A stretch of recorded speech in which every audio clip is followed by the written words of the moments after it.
Et voilà pourquoi je disais hier, vous avez vérifié et vous avez vu. Moi, j'ai dit, et je vais toujours le répéter pour que les gens comprennent. Quand il y a eu l'affaire des passeports, j'ai pris position contre Patrick Hachi. Et c'est cette même position que je vais prendre aujourd'hui encore contre le ministre Adjoumani Kouassi, en nommant l'Agostina Kofi, qui est militante du COGEP. Et je rappelle devant tout le monde ici, Bleu, il était au grand frère de la Séré Djabi, qui était le porte-parole des Bleus Goudé à la CPI. Tous les souroïstes qui se sont déplacés allaient saluer Babo Laurent et Bleu Goudé à la CPI, et tous se sont passés par le canal du grand frère Youssouf Djabi. Bleu Goudé a fait une vidéo meeting avec ses partisans à Abidjan et il a présenté le grand frère Youssouf Djabi comme son musulman.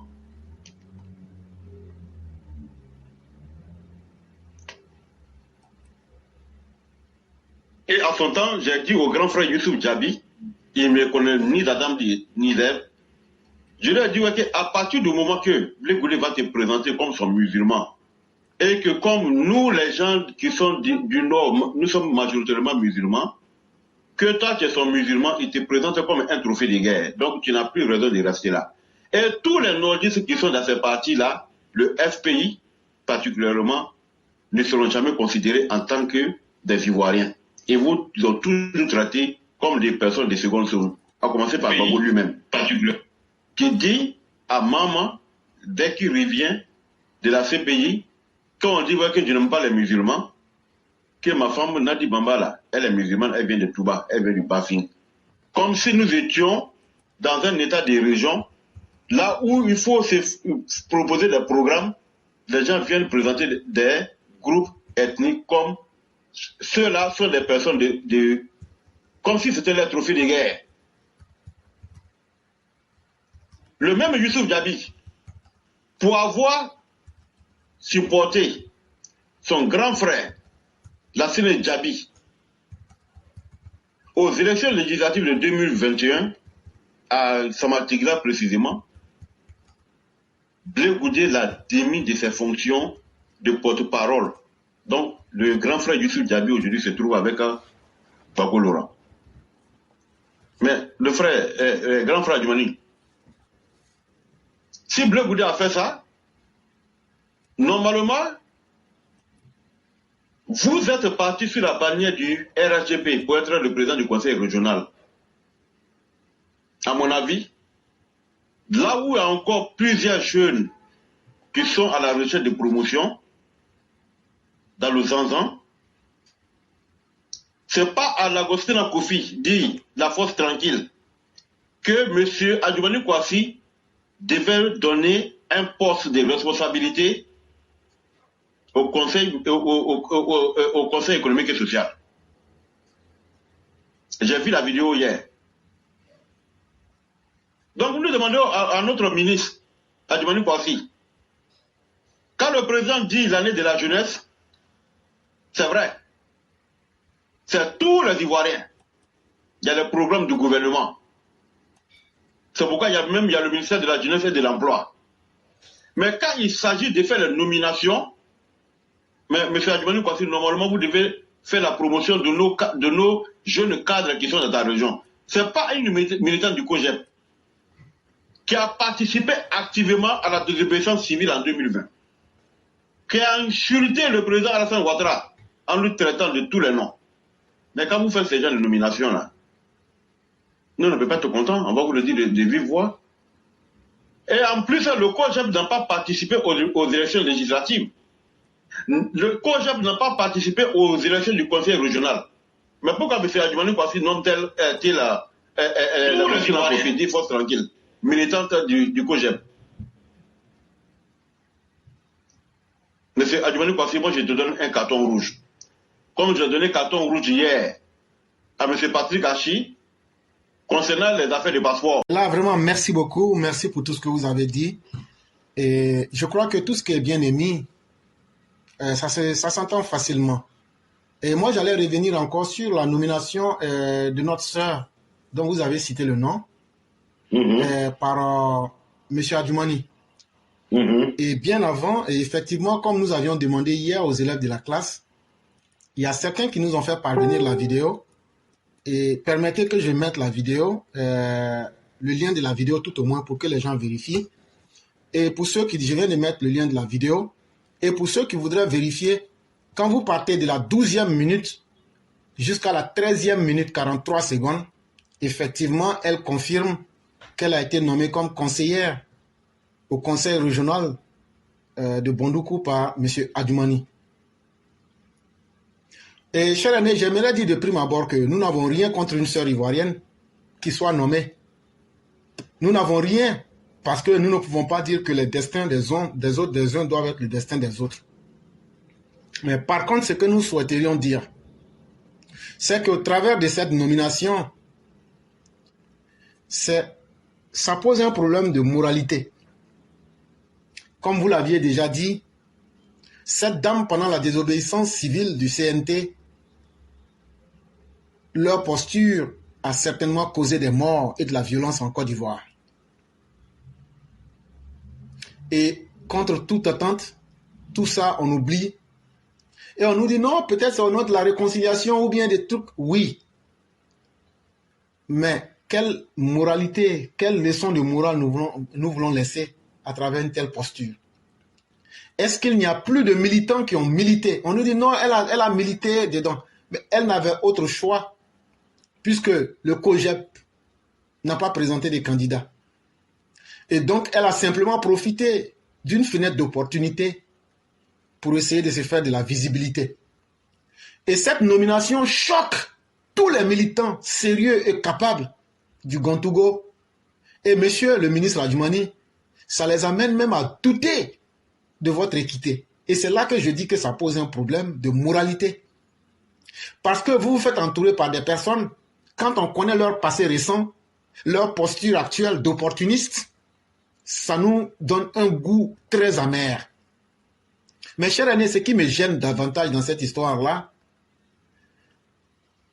en partant du fait qu'elle serait nommée conseillère dans le conseil régional du Gontougo, et si demain elle avait accès à des dossiers ou à des informations, connaissant que ce sont des gens qui sont en attente d'opportunités pour faire du mal au RHDP, est-ce que M. Adjoumani, demain devant l'histoire, serait prêt à assumer les conséquences?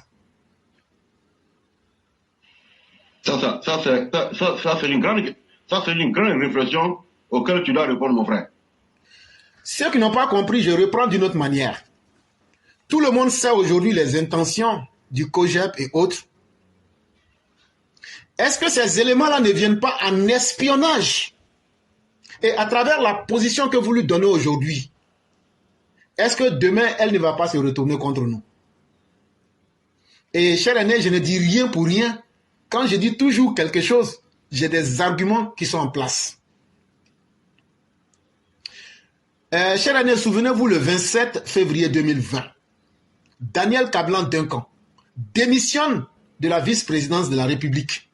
Le chef de l'État, Alassane Ouattara, lui-même, son excellence, qui avait mis toute sa confiance en ce monsieur, se faisait trahir par ce dernier qui démissionnait du poste de vice-présidence en 2020. Mais qu'est-ce qui s'est passé? Ce qui s'est passé, c'est que Daniel Kablan-Duncan venait de trahir la confiance du chef de l'État. Une confiance vieille de plus de combien d'années? Depuis les années 90. Parce que il communiquait même les médicaments que le président prenait, l'heure à laquelle le président prenait les médicaments, Daniel Kablan-Duncan communiquait, donnait ces informations à Soro Guillaume. Ce que je suis en train de vous dire, M. Adjoumani, cette nomination est une erreur très grave. Et je suis en train de vous démontrer avec des faits historiques récents. Demain, si cette dame se retournait comme de la manière Kablan-Duncan s'est retourné contre vous, ce sera contre votre région et contre la Côte d'Ivoire. Est-ce que vous êtes prêt à assumer ce poids historique? Ça, c'est la première remarque historique que je vous fais à vous, M. Adjoumani.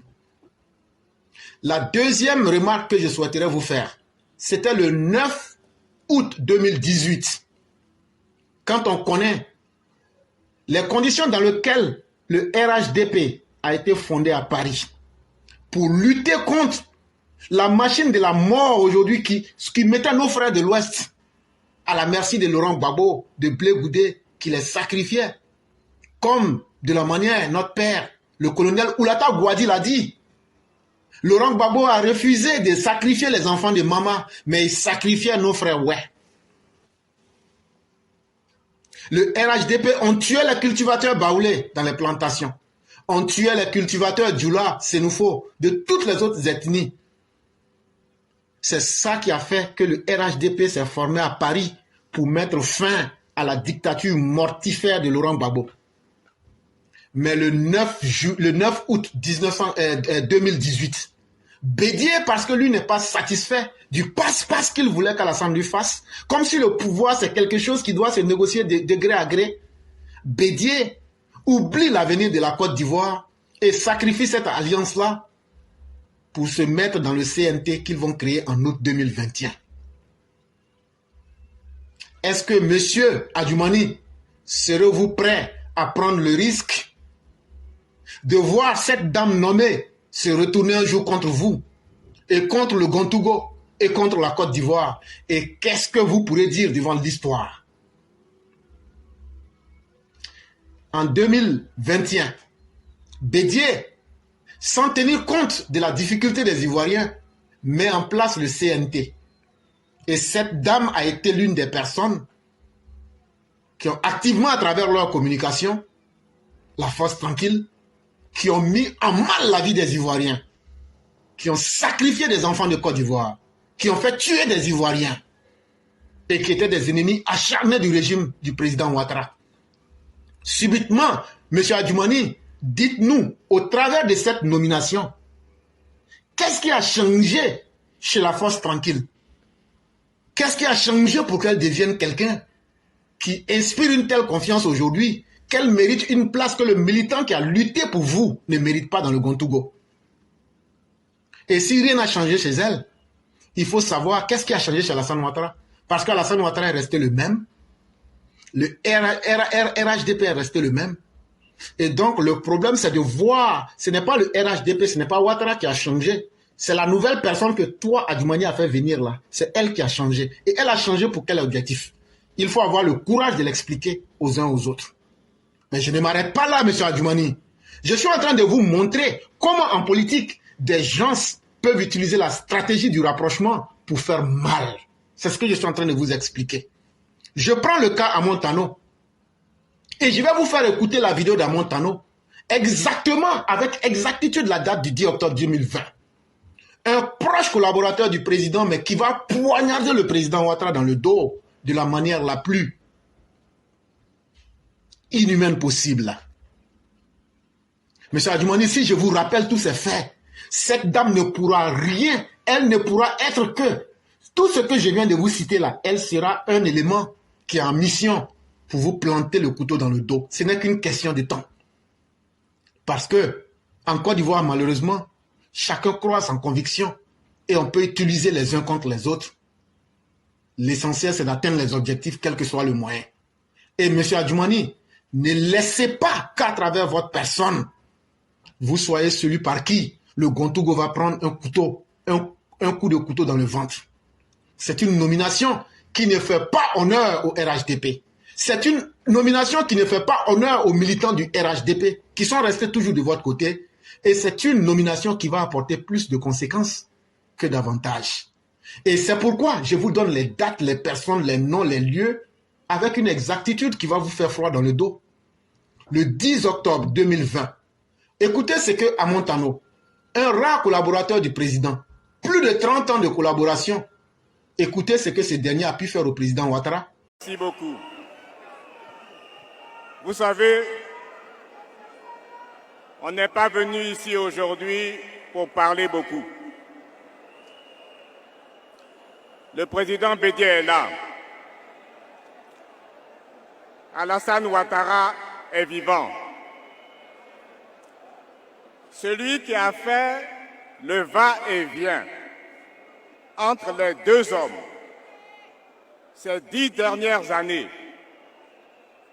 c'est votre serviteur. S'il y a quelqu'un qui sait ce qu'ils se sont dit de 2011 à 2019, c'est votre serviteur. Mais le temps de parler viendra. Ce que je peux vous dire aujourd'hui, c'est que celui qui n'a pas tenu ses engagements, je le connais. Celui qui n'a pas tenu ses engagements, je le connais. Nous sommes venus ici pour dire un seul mot, pour dire non à Alassane Ouattara, pour lui dire que son troisième mandat est anticonstitutionnel. Lui-même nous a dit en 2016, au moment du vote de cette Constitution, que cette Constitution ne l'autorisait pas à se présenter à un troisième mandat. Et nous avons fait campagne avec ce slogan qui existe. Il est écrit sur ce slogan du RHDP de l'époque. Cette Constitution ne permet pas au président Ouattara de faire un troisième mandat. Cette Constitution n'annule pas cette disposition des constitutions précédentes. Alors, il nous aurait fait mentir. Je vous le dis, il a peur. Il a peur de cette Côte d'Ivoire que nous représentons. Il a peur de la Côte d'Ivoire de la majorité. Il a peur de la Côte d'Ivoire plurielle. Elle est là, devant vous. Regardez-les. Je ne peux pas vous citer tous les leaders qui sont là. Enrichissant la Côte d'Ivoire de leurs différences, sachant se mettre ensemble pour l'intérêt de la Côte d'Ivoire, sachant se mettre ensemble pour défendre l'appel à la désobéissance civile, qui est un appel pacifique à ne pas verser le sang des Ivoiriens. Aucun Ivoirien ne ferait à ses frères ivoiriens ce que Alassane Ouattara nous fait. Aucun Ivoirien ne prendrait la Côte d'Ivoire en otage. Nous sommes la Côte d'Ivoire de la majorité. Nous sommes la Côte d'Ivoire de la force tranquille. Nous sommes la Côte d'Ivoire de l'âme des forts. L'âme des forts, c'est le dialogue. Et l'âme des forts, le dialogue, aura raison de l'âme des faibles, qui est la force, qui sont les armes, qui sont les tanks, qui sont les militaires, qu'ils ont déployés aujourd'hui dans les rues pour vous empêcher d'arriver ici. Mais vous êtes quand même venus. Disons à tous ceux qui sont dehors, qui sont aux abords du stade, qu'on empêche de rentrer. Il y a une centaine de cars venus d'Aboisseau, de Bonnois, qui sont bloqués à l'entrée de Bassam. Disons-leur de ne plus avoir peur. N'ayez pas peur. Nous sommes prêts à mourir pour notre pays. Nous sommes prêts à mourir pour libérer notre pays de la dictature d'Alassane Ouattara. Nous sommes prêts. Nous ne reculerons plus devant rien. Nous sommes debout. Nous en avons marre. Dites-lui de libérer notre pays et de nous le rendre. Le pays de la fraternité, le pays de la liberté, le pays de l'amour. Que Dieu vous bénisse.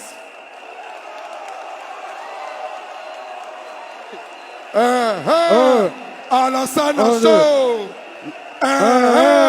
Alassane Chaud. Alassane Chaud. Alassane Chaud. Monsieur Adjumani, vous avez entendu? Celui-là, c'était un collaborateur du président Ouattara. Il s'appelle Amontano. Après 30 ans, il a trahi le président Ouattara en pleine journée. Et dans son discours, il dit des mensonges comme si lui-même n'avait pas femme et enfant. Et plus tard, il va s'excuser publiquement.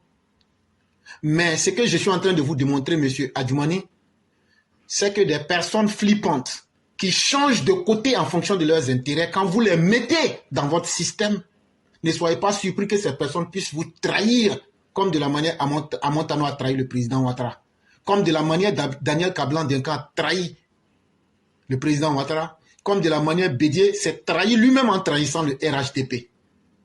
Mais ce n'est pas tout. Demain, soyez prêts, quand cette dame changera de camp, qu'elle vous aura utilisé. Je me demande qui est en train d'utiliser qui. Soyez prêts devant l'histoire à répondre et à donner la vérité et une vérité teintée de dignité à vos parents du Gontougo. Mais ce n'est pas tout, M. Adjumani. M. Patrick Achi, que vous connaissez, qui a été limogé le 6 octobre 2023, avec la dissolution de son gouvernement entier. Et vous êtes un membre du gouvernement. Vous êtes un membre du gouvernement. Vous savez des choses que moi-même j'ignore. Mais vous connaissez très bien qu'il fut un moment au point où les laissés-passer pour entrer à la présidence étaient falsifiés. Ça veut dire que la vie de nos chefs de l'État était mise en danger. Et on saute sur les détails. Mais Patrick Achi a trahi le président de la République. Je l'ai dit, j'ai déjà donné plusieurs détails. Je le fais de façon disséminée. Mais Patrick Achi est parti en France. Il dit qu'il revenait en début novembre. Pourquoi il n'est pas revenu? Posez-vous bien cette question. Nous sommes aujourd'hui le 25 novembre. Depuis octobre 2023, il est là-bas. Il n'est pas revenu. Parce que lui-même sait ce qu'il a fait. C'est pour vous dire qu'en politique, les gens peuvent se cacher. Les gens peuvent être des loups les uns pour les autres. Mais quand la réalité te rattrape, ce n'est pas chose acceptable. Cette nomination-là, c'est une nomination de la honte. Cette nomination est une nomination. Tous les jeunes et tous les parents du Gontougo, ça les blesse. Peut-être qu'ils ne vous le diraient pas, mais c'est ce qu'ils ressentent au fond d'eux-mêmes. Cette nomination est un poison qui va apporter plus de conséquences. Parce que cette personne qui se dit force tranquille ou force de quoi, ne va pas hésiter à revenir à ses anciens amours en vous tournant le dos pour vous poignarder. Mais mieux, les gens se trompent des faits historiques. C'est pourquoi j'évoque les faits, les noms, les lieux, les dates. Souvenez-vous du gouvernement Patrick Achi I. Ce gouvernement a été nommé le 6 avril 2021. Et Patrick Achi I, ce gouvernement-là, était un gouvernement d'essai. Mais, en avril 2020, le président va constater, 2022, le président va constater que les choses ne vont pas. Et il va reconduire M. Patrick Achi le 20 avril 2022. Et ils vont former un nouveau gouvernement. Mais ce que les gens ne savent pas, c'est qu'entre la formation du gouvernement Patrick Achi II, qui s'est formé le 20 avril 2022, et son premier gouvernement Patrick Achi I, qui a été formé le 6 avril 2021, lorsqu'on quittait le gouvernement Patrick I pour aller au 2, je vous ai dit que c'est en avril. Avant qu'on arrive exactement à la date du 20 avril, qu'est-ce qui s'est passé? On a constaté deux groupes dans le gouvernement de M. Ouattara. Tous ceux qui sont des travailleurs et des gens dignes se sont mis du côté de TBO, de Ténébrema Ouattara. Et tous les bras cassés et tous les félons se sont mis du côté de Patrick Achi. C'est ce qui nous a conduit au gouvernement Patrick Achi II qui a été reconduit le 20 avril 2022. Mais pire, c'est ce gouvernement-là qui a été dissous le 6 octobre 2023. Qu'est-ce qu'on a vu? Il y avait un gouvernement qui avait été créé dans le gouvernement. On avait mis tout un système en place pour saboter les travaux du président Ouattara. On avait mis tout un système en place pour faire des détournements massifs d'argent. Plus de 300 milliards qui ont été détournés. Et si vous dites que c'est faux, posez-vous, portez-vous là, c'est quoi?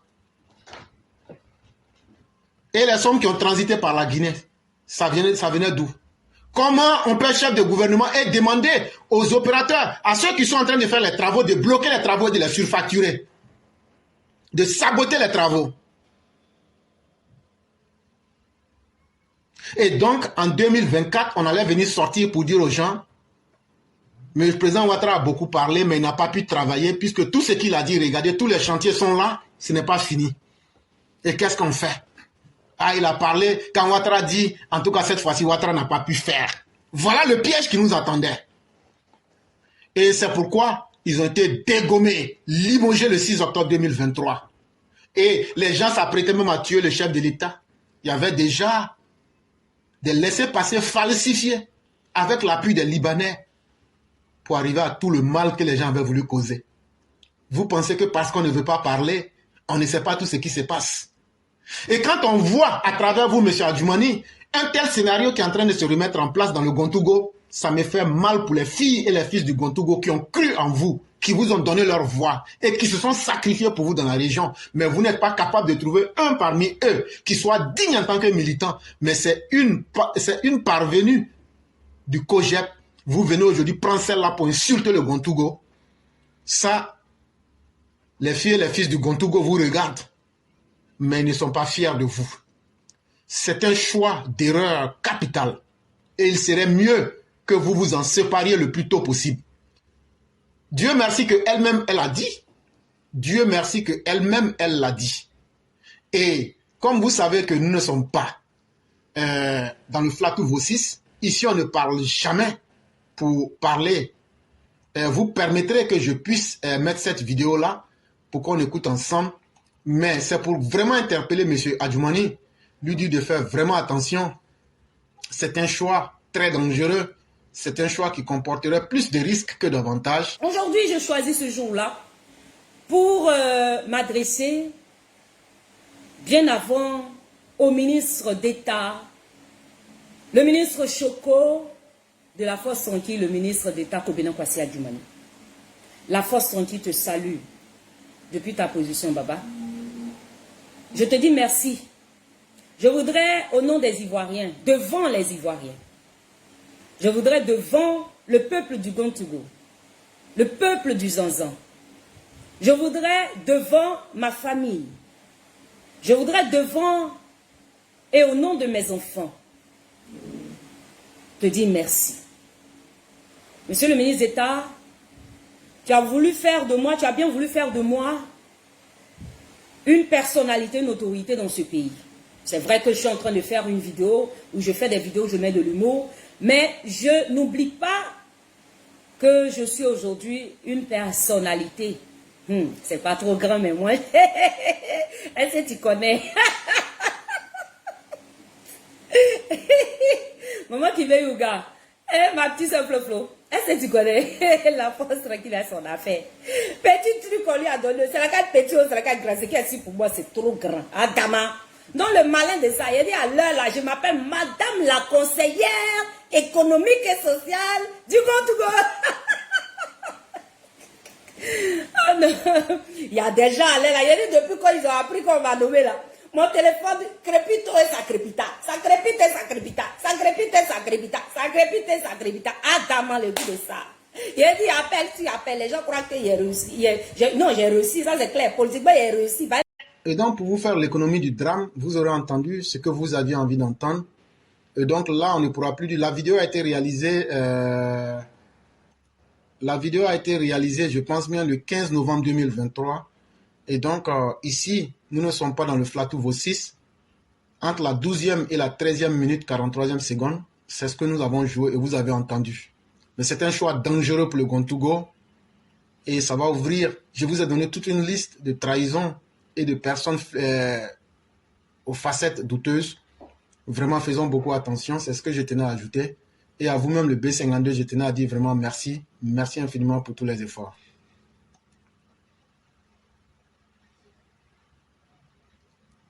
Cher Aîné, vous êtes là?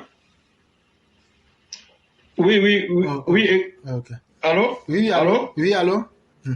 Tu m'entends? Oui, on vous entend. Voilà. Éclairage. Donc, merci pour cette belle intervention. Et voilà. C'est ce que nous disons. Et quand on parle des faits, il y a des gens qui pensent que nous sommes des extrémistes. Et ce que nous pouvons dire au ministre Adjoumani Kwasi, moi, en tout cas, pour le moment, là, je lui donne un carton jaune. Je lui donne un carton jaune. Non, pas un carton jaune même, je lui donne un carton rouge. Parce que l'acte est très grave. En politique, on ne fait pas des passes. Nous ne sommes pas des alliés, ni de près, ni de loin, du COJEP. Cette fille, elle n'a aucune qualification, elle n'a aucune formation, elle n'a jamais travaillé dans l'administration ivoirienne en ce que je sache. Comme on le dit en Côte d'Ivoire, c'était la petite de Blé Goudé dans la galaxie patriotique. Payée, blanchie, nourrie aux frais du contribuable ivoirien. L'Agostino Kofi, dit France tranquille, n'a jamais travaillé en Côte d'Ivoire. Puisque Gbagbo et Blé Goudé avaient l'art de budgétiser des vagabonds à travers le pays, elle fait partie de ce groupe-là. Donc nous disons à M. Adjoumani Kwasi, nous ne sommes pas contre vous, mais cette nomination-là serait passée inaperçue si nous n'avons pas en parlé sur cette plateforme ici. Malgré qu'elle-même a parlé de cela sur sa page, sur sa plateforme, personne n'en a parlé. Personne n'en a parlé de la gravité. Voilà. Encore nous disons merci à tous nos militants de ne pas se laisser distraire.